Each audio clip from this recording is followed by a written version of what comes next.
പാർവതി പറയുമ്പോഴാ ഞങ്ങൾ വിവരം അറിയുന്നത്. എല്ലാരും കൂടെ എന്തിനാ വന്നേ?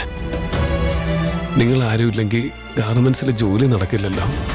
നീ ഇവിടെ ഇങ്ങനെ കിടക്കുമ്പോ ഞങ്ങൾക്ക് ജോലി ശ്രദ്ധ കിട്ടോ പ്രിയ? സൗസോ, എനിക്കൊന്നുമില്ല. പ്രിയഞ്ചേട്ടനെ കിടപ്പ് കാണാൻ കഴിയുന്നില്ല പ്രിയഞ്ചേട്ടാ. എനിക്കൊന്നുമില്ലെന്ന് ഞാൻ പറഞ്ഞില്ലേ സൗസോ? എന്നെ തല്ലിയവന്മാരും ഇതുപോലെ ഏതോ ആശുപത്രിയിൽ കിടക്കുന്നുണ്ടോ?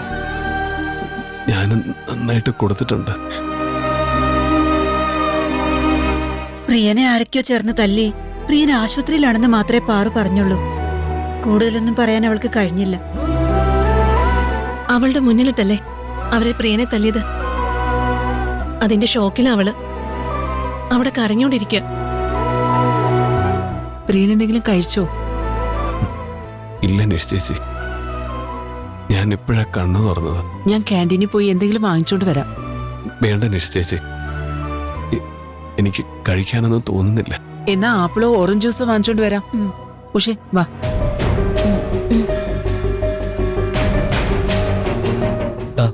ശരിക്കും എന്താ സംഭവിച്ചത്?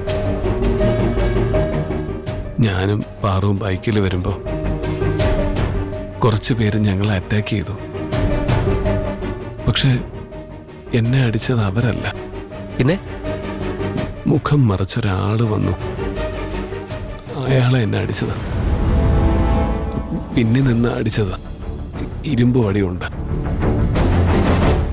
അയാൾ പുറകിലുള്ളത് ഞാൻ അറിഞ്ഞില്ല.